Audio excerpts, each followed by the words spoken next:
Okay. And we're live. Welcome to our Wednesday afternoon homebuyer seminar. I'm Bill Gross at Bill Gross Probate on social media.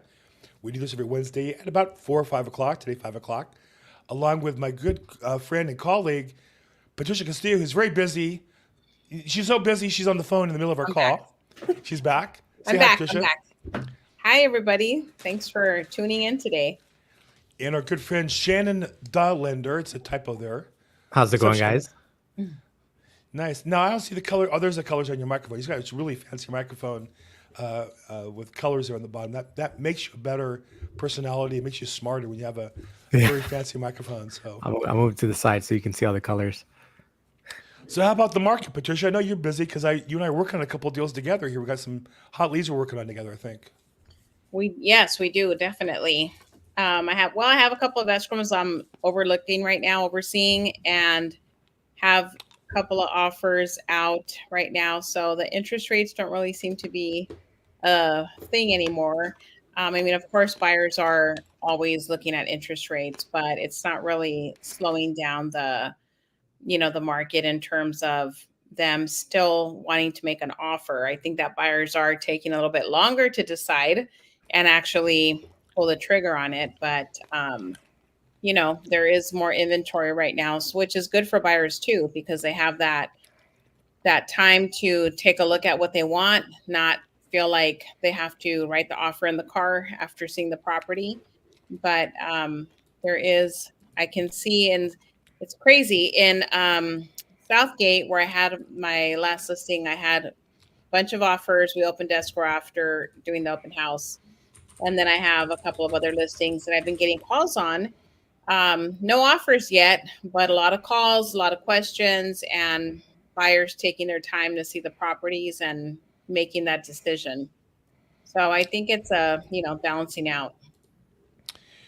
Southgate is the 19th largest city in Los Angeles County. And it feels like that when you're driving through it. How's that? Well, the streets there are very narrow.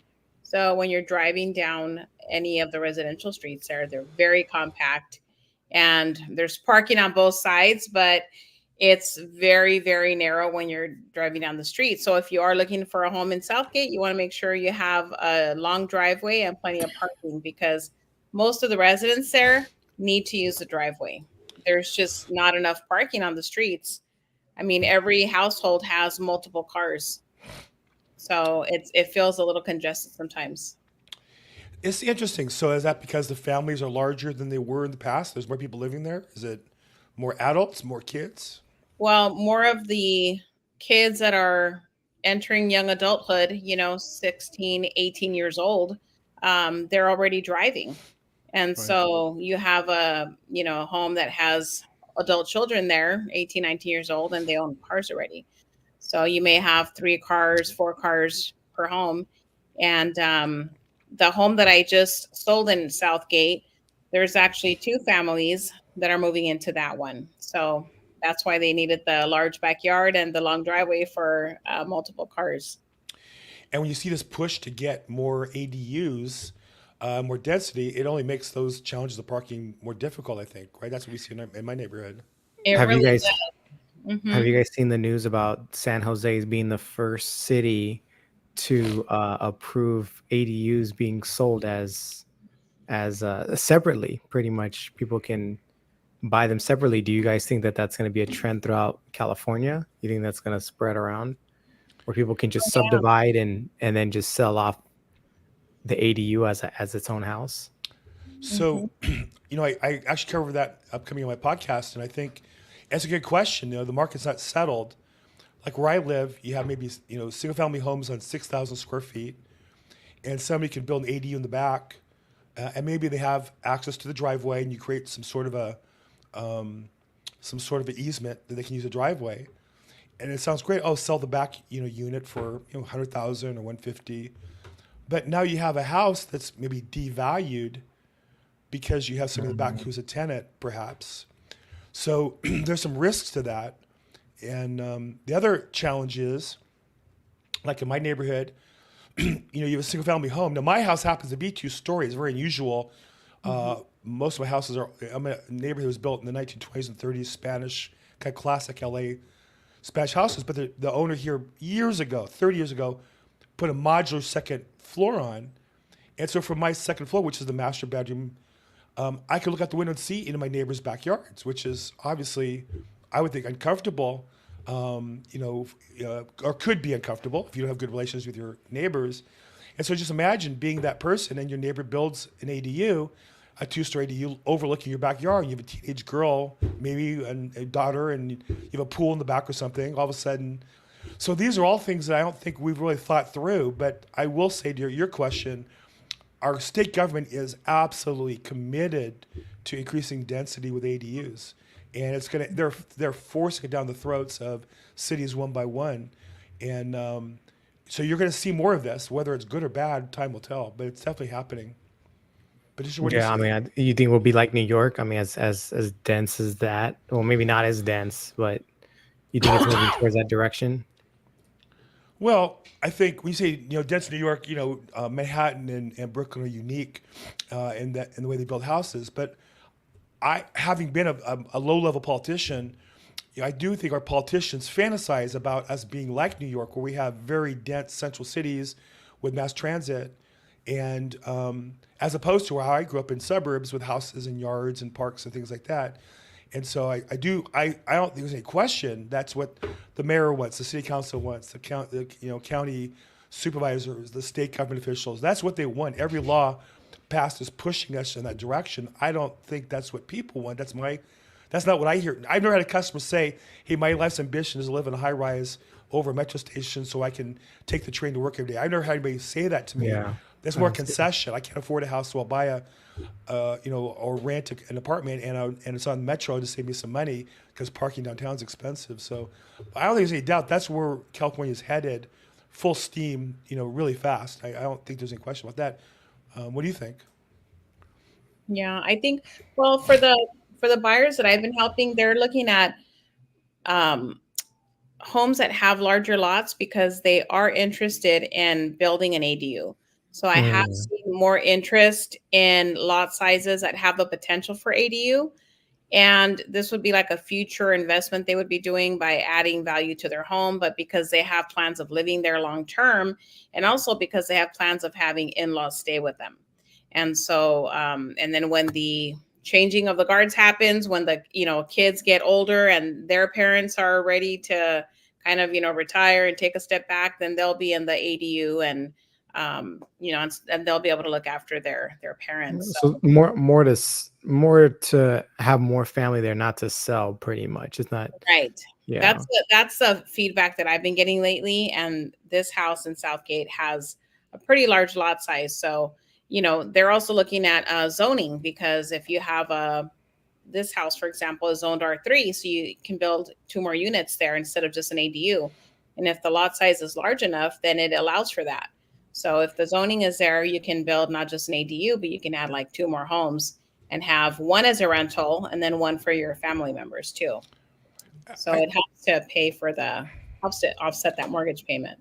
I see more interest, like you mentioned, family members where somebody buys a property, what's an ADU in the back for grandma or grandpa, and help Hmm. out with the kids. They become kind of a de facto daycare babysitter, Right. and they're nearby. And it's preferable to going to a senior home. You're with family, but I know developers who are buying properties, adding, like you mentioned, 2, 3, 1 or 2 units in the back for income and selling them as income properties. And there's a demand for that as long as it pencils out. So Yeah, for Yeah. sure. we're in changing times. There's definitely a push.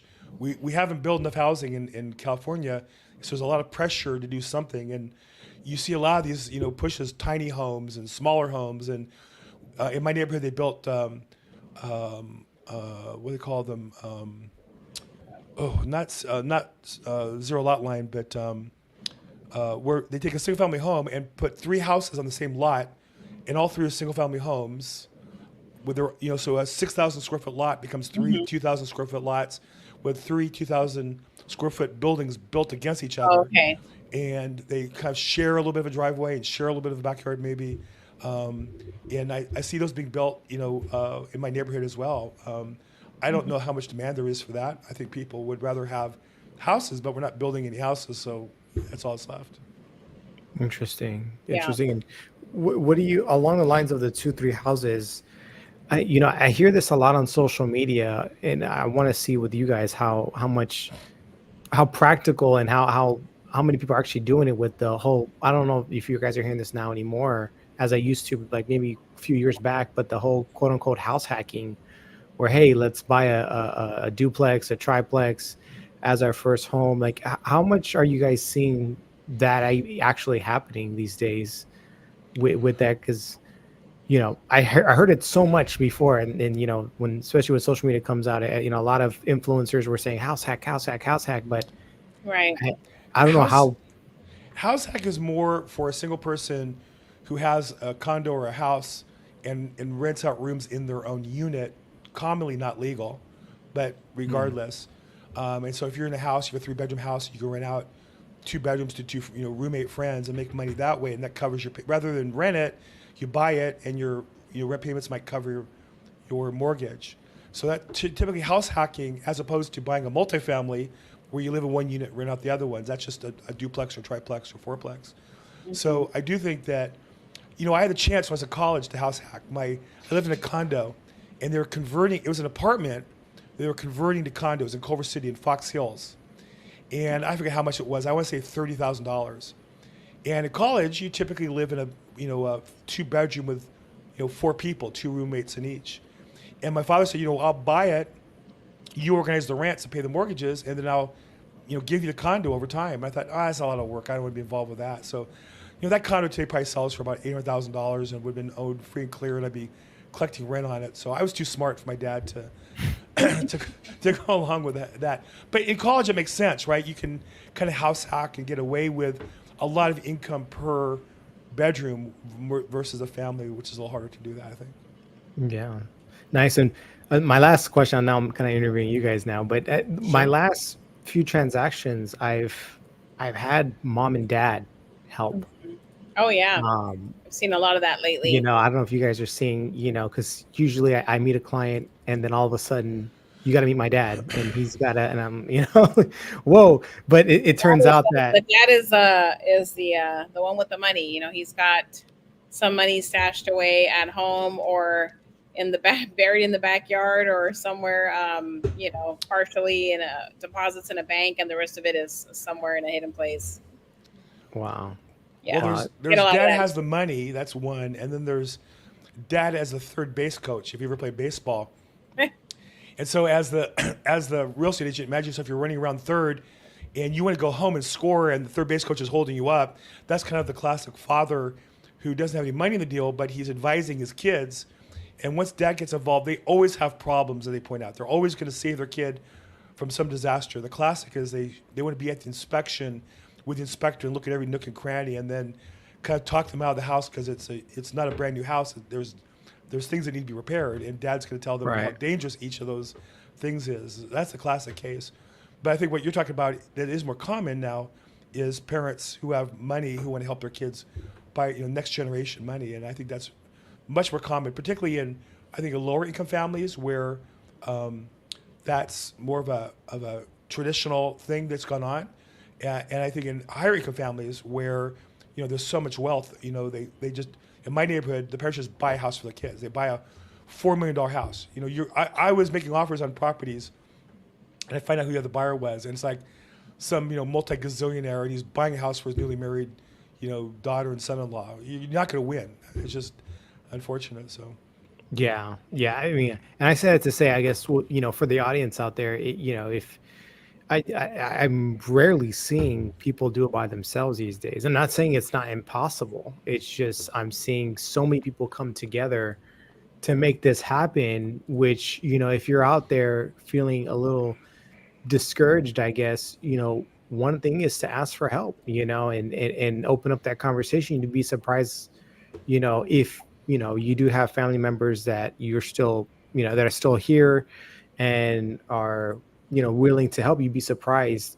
A lot of people want to ask their parents for money for frugalist things, but to buy a house, it's actually not as unreasonable as you think. Hey, that's like one of the most cherished assets. I don't think if parents are willing to help you out with anything, it would be to buy your first house. And side note, I'm seeing a lot more from the wife or the girlfriend side pitching in a lot of the times with that. So that's just a side note. But yeah, I mean, if you're out there, definitely ask. I mean, obviously, not everyone's parents have the means. I'm not, I'm saying, hey, everyone can do that. But if you'd be surprised. Sometimes a lot of families and parents have money stashed away that you don't even know about, So I'm not, I'm not saying everyone, but you'd be surprised that, you think, oh, mom or dad doesn't have much. And surprisingly, they have something stashed away in a 401k or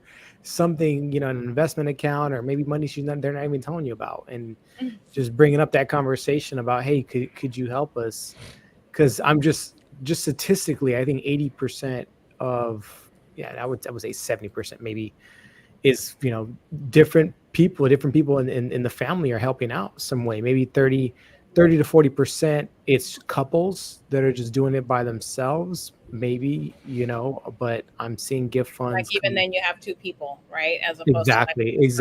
That's exactly right. Two incomes or three incomes. Sometimes it's the parents and maybe the adult child that's working and has stable income. I would say in the last year, I've only did one deal where there was just one buyer, and granted that was a divorce sale, and the guy was getting $500,000 cash from the sale that they had on, as a couple together, or not a couple anymore, but as a pair. He had the money already set away. So yeah, no, it takes a village. It really does. And especially with these times, these prices, it does take a village. So if you're out there, definitely get people involved. Definitely try to see, hey, how can we make this work? But you'd be surprised. If I were to ask for help, asking for help for a house is way more noble than anything else you would do than say, hey, I need help. Because I see this all the time, parents co-signing for cars. And I'm like, it's just, yeah, don't do it. Backwards. So backwards. I would rather you have co-signed for a house for them, and that's an appreciating asset, if anything, and you can eventually refi, get out of it. A lot of things like that. So yeah. And I guess that's my major point in all this is it does take a village, and definitely call on your village, especially if you're starting a family. You'd be surprised who's willing to help. There could be no's, I wouldn't watch this and say, yes, they're going to say yes. But statistically speaking, I think if your parents, who I would say love and cherish you, if they were to help you out with anything, it would be a purchase like this and to start a family. So yeah. It's funny to say that when my wife and I had this conversation about a month ago, when we first bought our first house, we lived in Diamond Bar, and we scrimped, we saved, we bought our first house, but did all on our own. We both had parents who were, middle class, but neither one helped us. They encouraged us, but they didn't give us a nickel. We sold our house and moved to West LA, but we couldn't afford to buy the proceeds, and the house we had in Diamond Bar wouldn't be a down payment in the market we moved to. And so it was years of fighting and scrimping and saving and putting more money together to buy a house. It was really, really hard. And I remember just a month ago, my wife said to me, I could just ask my mom for the down payment. I'm sure she would have given it to us. I'm like, well, I'm going to kill you. And I do think your point is to have the conversation. They can say no. But, I think that, what I mean? This is a show. How would you, Bill, Patricia is your mom. How would you ask her for help? How would this conversation go? How would this happen? Would you have it over dinner? Would you just come over? Would you call? How would this work? Well, I mean, it depends on the relationship. I don't know that, how my mom and Patricia, how similar they are, different they are. But I think that, I always feel like if you're going to ask me for anything, put it in the most professional sense you can. So, here's what we found. Here's what we need in dollars and cents. Here's what our plan is without money. We're going to make it a loan to you and give you back the money upon our selling it or whatever, give you back or not. If you're thinking, because if they give it to you as a gift, there's tax implications and both to you and to them. So I think you have to really think it through. But I think to answer your question, I would really get all the numbers lined out. I'd work with a lender like you, figure out what we needed, and figure out what the ask is, and if you're asking for a gift, ask for a gift. If you're asking for a loan, ask for a loan. But be clear on what you're asking for, and be clear on what those I like that. implications are. Meaning, if your plan is to pay them back, tell them that and put it in writing. And if your plan is to ask for a gift, hey, I know you have money set aside for this. If you ever need it, we're here to take care of you. We want a house so that if you're elderly, you can move in and be with us. Hopefully, we'll have kids to help take care of you and that kind of thing. So I think to answer your question, I don't know. I'm not that comfortable with Patricia to ask her that kind of money. I don't know her that well, but I think what I would say is I would get the numbers down. Where I see people off the page is they come and ask mom and dad for $20,000-$30,000 and they need 50, and then things kind of run off the rails, because especially if there's mom and dad, they're going to have their own internal fights and other kids and things like that. So my best advice on anything like that is always have as specific as possible, have it on paper, and always make any ask easy for the person to say yes to. That's great advice. What about you, Patricia? Yeah. Well, and if there's multiple children, right? If they just have one, it's easy. They had one son, one daughter, it's easier. But if you have 2 or 3, then that's kind of opening the can of worms for the other kids to ask for the same favor, whether it's a loan or a gift. And then you have to figure out, okay, well, if you have a little pot of gold of, maybe 100,000 or whatever that sum of money might be, you might have to look at possibly splitting that. If you were going to do it for one child, you might have to offer that to the others.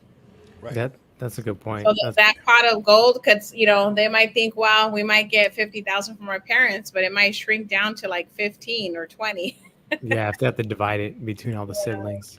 And that's why, making it a loan, and that way, if they pass, that comes out of their estate, the loan gets paid off, but that distribution happens so the other siblings don't lose out. So again, having in writing, I've seen many families like this make these deals, not put in writing, and then it becomes a source of real conflict in probate court where I do business. So I would always say, whatever it is, figure out the numbers, put it in writing, make sure everybody agrees to it.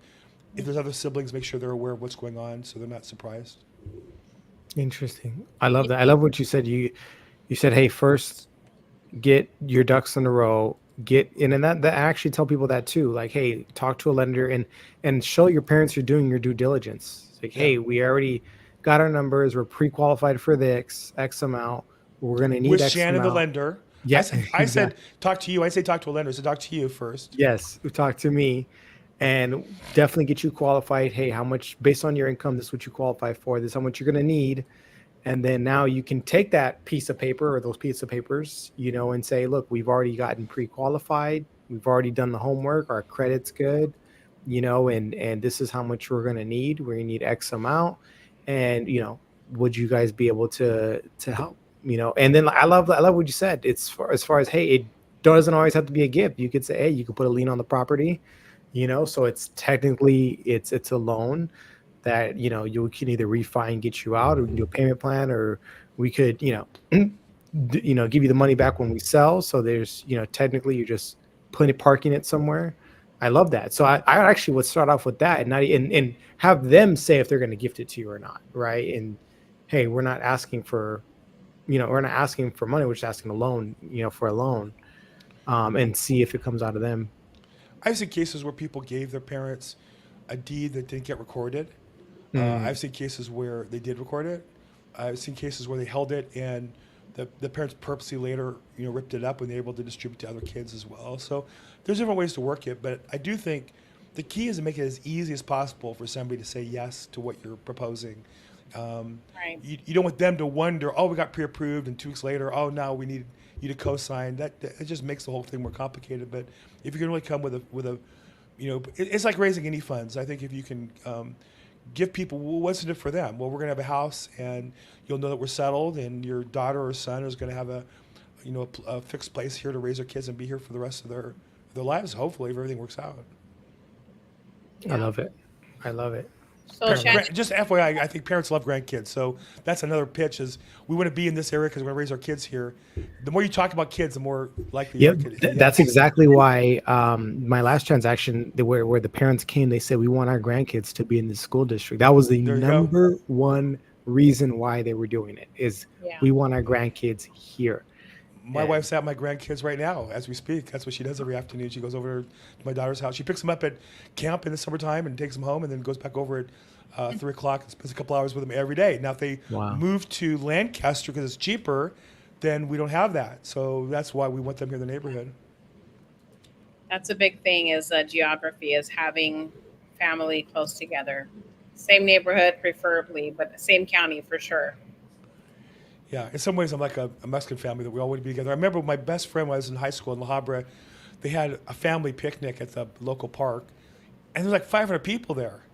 I said, who the hell are these people? These are my cousins.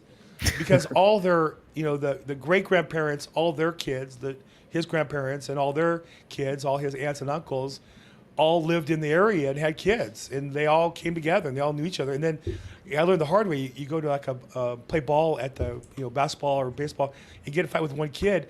Every other kid is their cousin. So that's kind of how I grew up. Was on the short side of that deal. So I'm trying to turn it around and make our own family here. So changing the topic with the loans, Shannon, what are you seeing in terms of mortgage applications for purchase and for refinance? I actually have gotten an influx of people needing money, refi cash outs. I've gotten like 4, and then I might have gotten a 5th one. Half of them, though, they don't have enough equity yet, but a lot of people are ready to refi. Either they need money or they want to lower their payment. So I'm seeing that happen. In terms of the purchases, it's pretty steady. It's pretty steady. I'm getting at least 1 or 2 people a week that are wanting to buy. Whether they qualify or not, that's a different question. But Right. also too, a bunch of mobile homes. People are opting into that as well as another younger people too. In their 20s that are getting these surprisingly. So for me, it's pretty steady. It's pretty steady. What about you guys? Mhm. Yeah, I mean, we're busy. Both Bill and I are busy, and That's good. I think people are trying to just get settled before. I can't believe, Thanksgiving and everything. It's like coming around so quickly. We're already at the ending of July.